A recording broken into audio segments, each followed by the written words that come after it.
Hey, how's it going, everybody? It's me, Scott. Welcome to One Last Hand. Welcome to an unboxing of Ra, the Sun God Edition, game by Reiner Knizia with art by Ian O'Toole. The 25th anniversary of this game with the Traders expansion. And this is the expansion that has, or the version that has all of the acrylic tiles rather than the wooden ones, rather than the cardboard ones. So it's pretty premium, I think, in terms of the best way to describe it. Let's just flip this over. Quick disclaimer. This unboxing has already been unboxed. I did get this to the table with my gaming group, but I wanted to show you it just so you could see kind of inside the Sun God Edition, just in case it was of interest and you weren't sure which to go for. So take on the role of an ancient Egyptian king ruling over a vast kingdom. Will you work to improve the culture of Egypt and the strength of your royal lineage, all while following the will of the gods? Time is limited, so you must wisely decide how to spend your days. In the end, will you have pleased the gods enough to move to the fields of reeds in the afterlife? One of Reiner Knizia's most loved games, Ra, is a classic auction game for 2 to 5 players, now with a new edition of a revised artwork and deluxe components.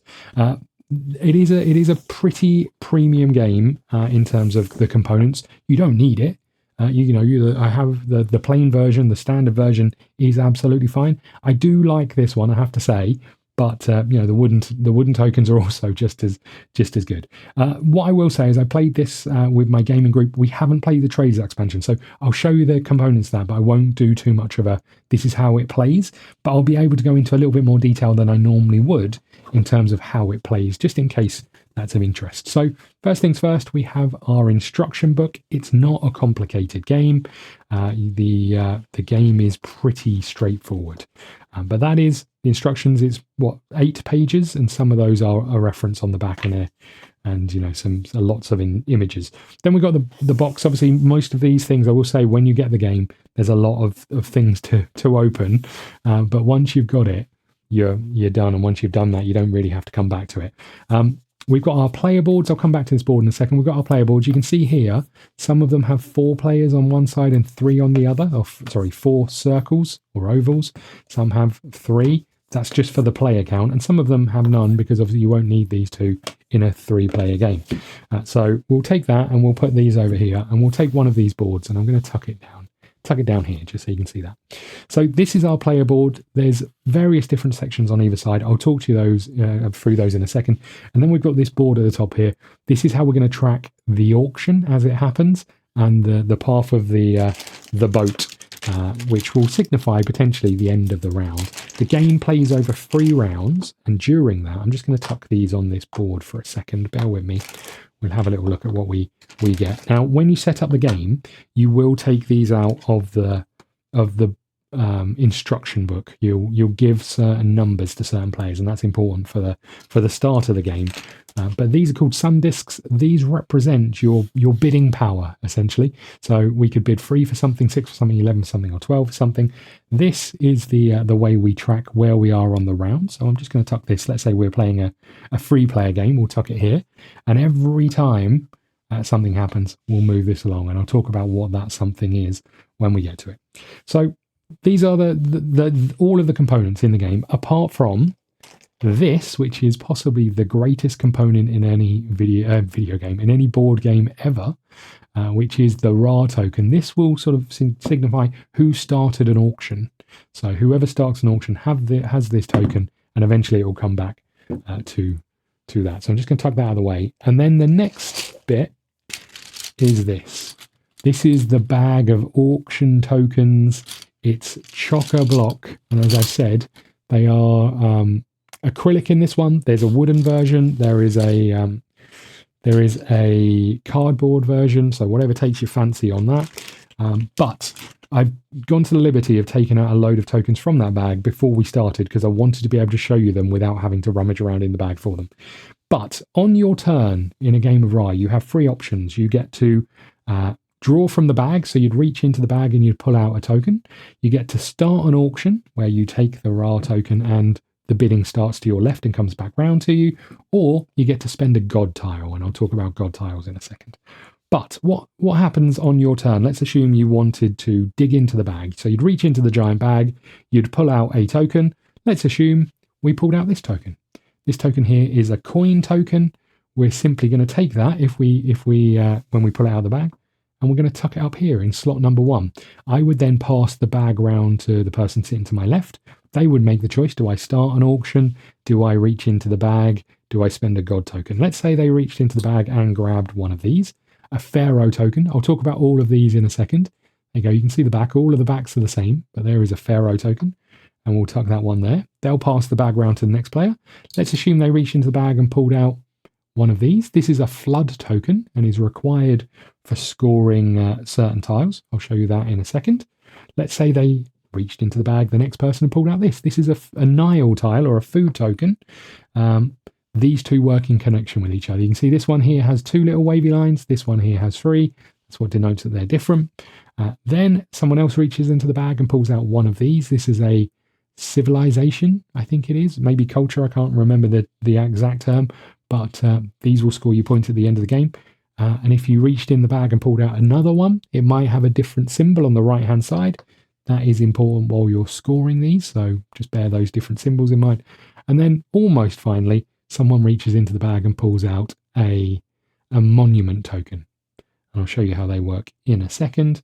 And the one I haven't got, ironically, is a God token, which I'll have a rummage around in the bag and I'll come to in a second. But let's assume this went all the way around and it came back to me and I was like, I don't want to dig into the bag anymore. I'm going to start an auction. I would take this token and put it here. Everybody else would go around and decide if they want to bid or not. You can pass or you can bid. Let's assume someone bids a 5, the next person bids a 7, and then it's up to me. Do I want to spend more than a 7 in acquiring all of these tiles plus this sun disk for next round? So let's say I thought this is worth 11 of my points. I'm going to do that on my tokens. Let's do that. I'm going to take this 11. I'm going to put it here. And I'm going to take the 1 and I'm going to turn it upside down and put it on my board. Then I'm going to pick up each one of these tokens and I'm going to place them in the various locations on my board. Now those locations match. You can see there's various symbols. We'll talk about these in a second. I'm just going to grab all of these and place them down. So let's assume by the end of it, our board looked like this. Now, we're going to keep doing this until everyone has either A, used all of their tokens. The way the auction ends is if you reach into the bag and you pull out one of these tokens. This is going to go back into the game box. You're done with this for the game, but this is depicting that we move this token along. When it gets to the end, that's the round over, and it does not trigger an auction when it gets to this spot. So there could be 9 tiles or however many tiles lined up, and you think, oh, just push one more, and you reach in and you pull out this token, goes here. You don't get the chance to bid. So that's how you could potentially sort of trigger an auction without it. If an auction triggers with this, you do not have to you do not have to make a bid. However, if you start the auction and nobody else bids, you do have to commit to buying. There's a couple of other tokens that I just want to talk about. So let's assume, I'm just going to pull this back down here, and let's say these were out up on the board when the auction starts. But just before the auction starts, we reach into the bag and we pull out one of these tokens. And I'll show you these a little bit closer. You pull out one of these tokens. Now, the way this would work is, let's assume you were crazy enough to still bid on this. We'd look at these tokens with the red X's on, and you would discard 2 of these tokens. This one would make us discard 2 monuments. This one would make us discard 2 pharaohs. So in this case, let's assume we still had these out on our board. We would take all of our tokens. Let's assume we won the auction. We'd take all of our tokens and we'd put them down against our board down here. Our coins come over here and our monument goes here, and then we would decide which ones we want to get rid of. So we have to get rid of this 1 pharaoh because we're having to discard it. We have to get rid of our 1 monument because we're having to discard it, and we would have to get rid of our 2 water tiles or Nile tiles and flood tiles, and we'd end up with this. So maybe not the best purchase. However, if you purchase this for a 1 sun disk, you are swapping the 11 for a 1. So it may not be the worst shout, because next round you're going to have an 11 to bid with. They go up to 16 on a full-scale game. You use up to about 13 or 14 if you're playing on reduced player counts. But let's just bring these back and we'll talk about scoring, because that's obviously just as important. So we haven't got a god tile. I haven't spoken about the god tiles. God tiles go into this section. Let me just see if I can find one. But the way god tiles work, I thought I pulled one out, but clearly not. The way god tiles work is you end up with a couple of one new option. So if you have a god tile, you can reach into the onto the board. You can spend that god tile on your turn, and you could take any token from the auction lineup. So let's assume we were like, actually, I really need this to complete my scoring. I could spend my god tile to grab this and put it on my board. You don't have to do an auction for it. You're kind of picking that up outside of the turn. Well, would you believe I cannot find one? Where are they all? This is like a real game of Ra, where you're desperately waiting for one thing to come out. I'll talk about scoring in just a second, but we'll just have a quick look, see if we can find one in a pinch. Doesn't look like it. Okay, let me dig right in here and see what we can find. Have we got one here? We must have one here, right? I've got literally half the tokens in my hand. Here we go. This is a god tile. So you can see this one here, and this goes in this section of board. And as I said, you'll be able to grab things off the board with that. If you don't do that, you will score points for it at the end of the game. Let's talk a little bit about points, because the way the game works is it does a few things which are really quite, I mean, the whole game is great. I love it. But it does quite a few things with scoring that's quite interesting. So first things first, let's just zoom in on the board if we can. We have some little icons here. You can see there is an egg timer icon here.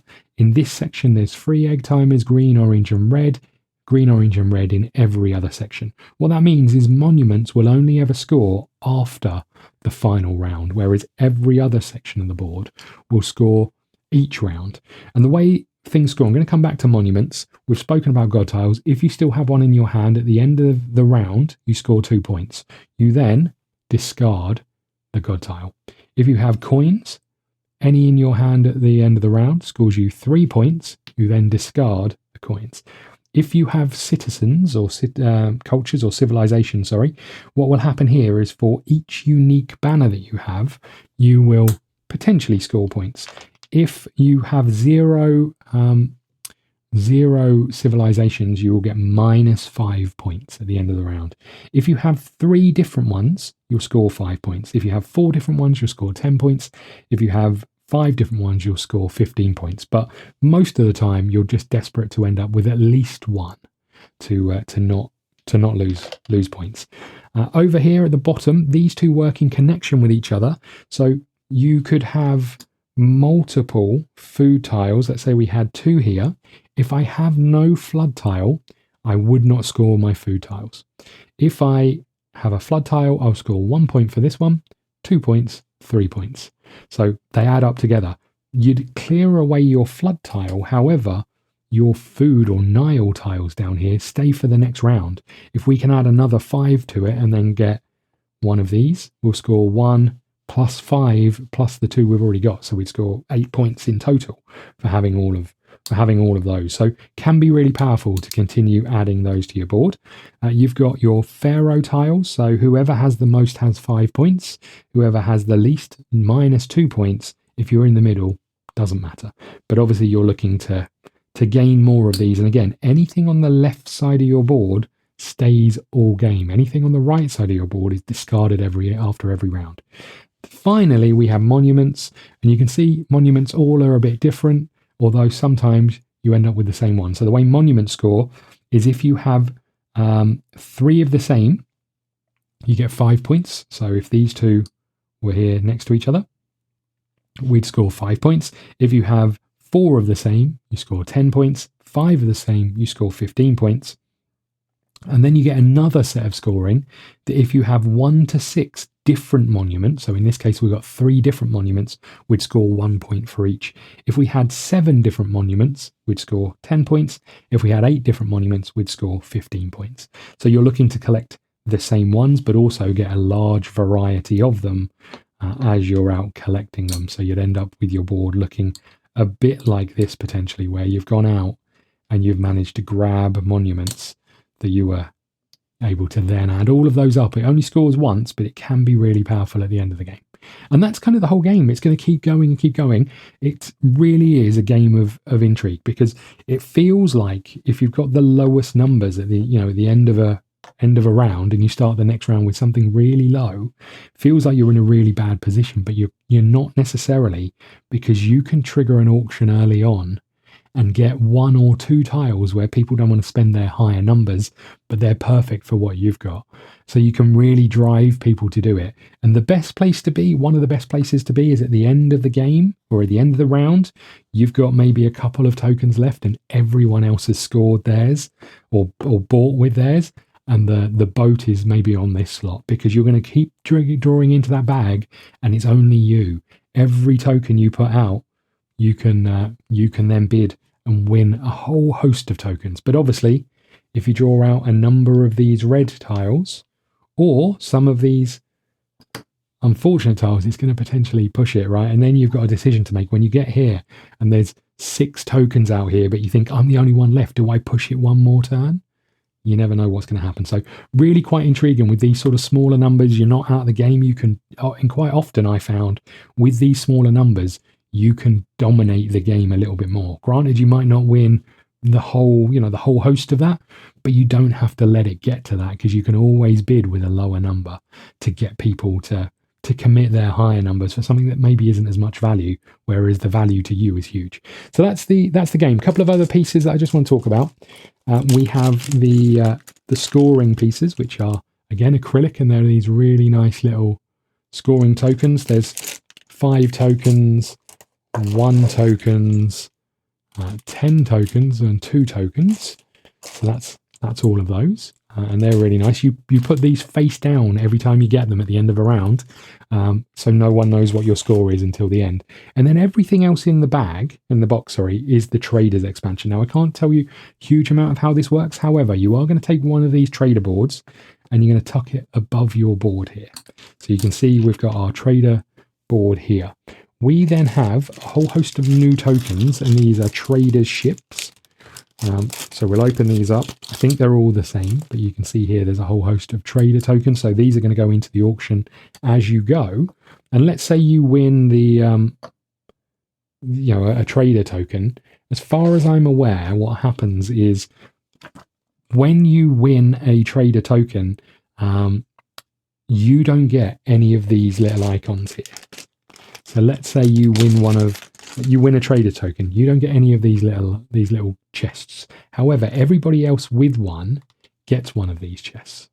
So you might end up with you're winning 1 boat and everyone else is maybe getting 2 or 3 of these tokens. However, the next person, if they win one of these, you are going to score one of these tokens. So it's another way of scoring, and other people are going to have to be a little bit careful, because there's going to be a host of tokens here that they want, but they're going to be reluctant to take it because the boat tokens are here and you're going to score points for those at the end of the game. So each player gains 1 point for each trader token, and 1 point for each small goods crate, and 3 points for each large goods crate.